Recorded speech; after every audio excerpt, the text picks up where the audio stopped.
you have been on a both side of the spectrum, like someone who is joining Amazon, like giving interviews and all, and now you mentioned like you are taking the interviews for a lot of fresh candidates and joining your team or something. So just like how was your interview experience back when you joined, and then now that you are conducting the interviews, how it has changed the interview procedure, or like whatever the things that we have. And so far, like whatever the interviews that you have taken, what are the best things and then common for practices that you found amongst the student who who cleared the interview, or like what are the mistakes Yeah. that you've seen?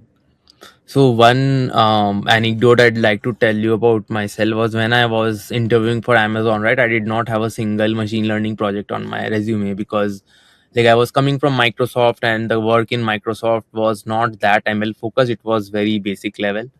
So I did not have a very strong ML project on my resume. So despite getting shortlisted, right, in the interviewer just told me that you don't have any like research papers or you don't have any very deep ML expertise.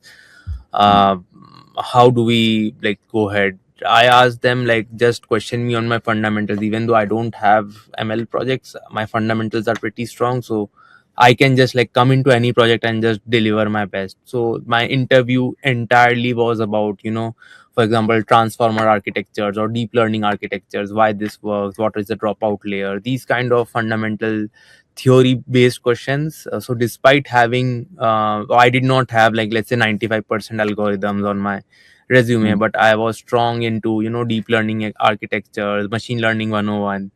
I was all that time transformers, generative AI was just coming up. I had knowledge about that. Mm. So I'm again iterating my own uh, like theme from before that. Like even though even in interviews, right? When I receive a resume, I don't look into like which college they are from, how much percentage they got in college. I just took look into their top projects. And one thing I've seen that people usually write a lot of projects in their resume, but they are not strong about anything. So if I just pick up one project and I just ask that what is the architecture you, let's say why, if let's say you used a neural network, what if I remove one layer, what if I remove this that, so then they Mm. will be like completely blindfolded because they have not worked through thoroughly on that. So my advice would be like to include only those projects in the resume which you are really strong on. It's okay if you don't have a lot of projects, but whatever you are telling, you have to be absolutely strong in that, because that is what the interviewer cares about. Like if you are good in what you did, no one cares about if you did like 10 projects. That's fine. On an average, we have somewhere 7 to 8 seconds that resume someone will skim through Yeah, it. yeah, yeah, yeah. In that limited time, what sort of project I should keep that will grab the attention and then that will help me, or how best we can put about the project so that I Hmm. will get a chance at least to talk in the interview if I get selected in the initial rounds. So I would say the kind of project you should do is to build your niche. Like let's say you are interested into NLP, right? So I would say like keep make all your projects focused into NLP. Like if possible, go like let's say the one project you did is basic NLP. You next project you should choose which is more deep into NLP. Like let's say LLM. Third project should be like maybe training and language model, something like that. I have seen some resumes where like let's say one project is on NLP, one project is on vision, one project is on financial knowledge, financial databases.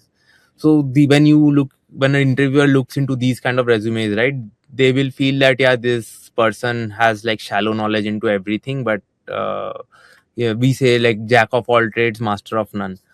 So I would say that like pick your niche, pick your interest. Like if you are interested into computer vision, if you're interested into financial databases, or like financial mathematics, or maybe if you're interested into natural language processing, just build your niche. And especially like if you have a target company in mind, uh, don't take a, I would say do not focus on a dream company, but choose a cluster of companies. Like for example, if you want to go into product based software companies, or if you want to go into banking sector like JP Morgan or Morgan Stanley, or if you want to go into consulting consulting companies.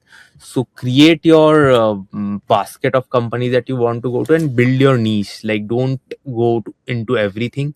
Even if you are building your portfolio, build into a particular niche. Like, let's say you focus on language models, so go deep into language models. So that is what the interviewer will be impressed with, like your depth in knowledge rather than your breadth.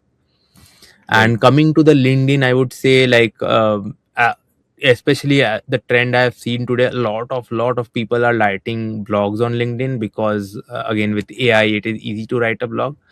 But then again, what would separate you out from the other technical blogs is, firstly, like, talk about a real customer problem. Do not, like, so many of these blogs are very generic, that yeah, this is the latest paper, Mm. this is what they do. Try to relate it back to a customer problem, and try to have bit more depth in your blogs. If you are writing a blog, just don't like leave it at shallow, like, which everyone can grasp from the internet. Think of about something that makes your blog stand out from the remaining. So that is something that will catch any recruiters, I would say.